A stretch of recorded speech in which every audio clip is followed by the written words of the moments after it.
Hi everyone and welcome to our latest Discovery Den. I'm Ellie, Digital PR Director at Wolfenden, and I am joined by Marnie, who is our PR Manager, and Eve, who's Social Media Account Manager. Today we're going to be discussing some of the top marketing trends that our team believe are going to be a really big focus for brands in the coming year, in addition to which brands we think are already leaning into this approach with some examples. So, diving into the topics, we have 3 key trends that we've identified as being big priorities for the year ahead. The first trend focuses on the use of data and how brands can use that data to validate topics that they want to talk to their audience about. Marnie, why do you think we're seeing such a surge in this kind of data being used across the press? You know that across PR there's always a flavour of the month when it comes to campaign formats. This time a few years ago it was dream jobs, then it was the candles and so forth, but data's really stood the test of time, and I think that's for a myriad of reasons. Data-led campaigns can not only provide a real wealth of coverage, but it can also provide an opportunity for brands to position themselves as a leading authority on a subject. Yeah. Even more so when it comes to internal data. Internal data is something that is so unique to your client and your brand and your industry that it really can be a goldmine from a PR perspective, and that's what I predict we'll continue to see a little bit more of in this coming year. Yeah, absolutely. And on that, are there any brands or particular campaigns that we've seen that really stand out in using this approach? Well, recently we've of course got the Uber Eats food cravings report, which I love any and all activity from Uber Eats because it's something that we all use, and they have such a wealth of data and so much insight that it just offers endless PR and goals and opportunities. Another good example being Cosmetify. They of course that do their yearly Cosmetify index, and what we've seen is that journalists are now almost eager and awaiting this data set to come out year after year after year, and it's because they've taken the ownership of this particular piece of data, and absolutely any brand can do it, and data is just such an exciting avenue for anyone to explore. Absolutely, couldn't agree more. Okay, so moving on to the second trend, we're seeing more and more brands leaning into finding ways to be more relatable in an effort to really humanise their brands. What are your thoughts on this trend, and why do you think this particular approach is seemingly becoming more popular? I think like so many things at the moment, and it makes me feel old every time I say it, but Gen Z are really leading this trend.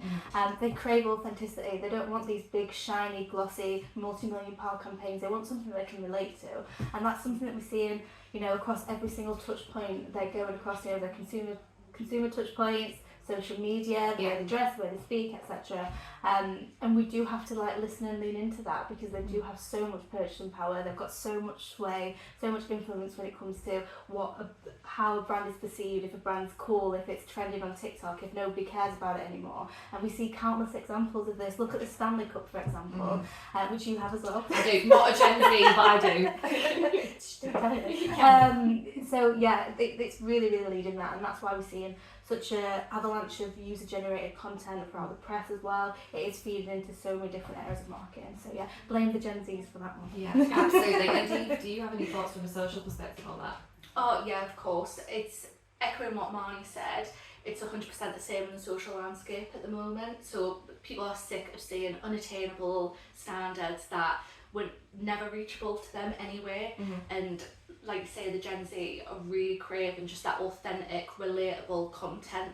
They're sick of seeing things that are pushed that isn't going to relate to their lifestyle. So really what we're seeing a lot more of is brands not being as polished and actually embracing just a little bit more of that rough and ready approach, because that's how a lot of us consume our social media. So why aren't we pushing that content out to them? Yeah, and it's really interesting, I think, because it's Gen Z, as you say, that are leading that movement, but I think collectively generations above that have probably unknowingly craved that as well, to have more of a true reflection of themselves on social media. So it's feeling like that's the direction that it's moving in as a whole. Yeah, definitely. It's only natural that we'd grow so tired of it, because we did see, there was just so much, like I said, polished content, unattainable standards, and we were just swamped with all of this. So it's natural that we're kind of a little bit tired of that, and we're now going for a softer, more relatable approach, definitely. Yeah. And then on that, I guess, any particular brands or campaigns that we've seen that are really leaning into that? Well, I think that there's a few that stand out where the brands really went for authenticity above anything else. And one of the more recent ones that I've seen is the collaboration between Perfect Ted and Hardest Geezer. So if you don't know, Perfect Head's a matcha energy drink brand. So a new like kind of health energy drink that's come to the UK market, and they spotted an opportunity to collaborate with Hardest Geezer, who's the first person to attempt to run the entire length of Africa.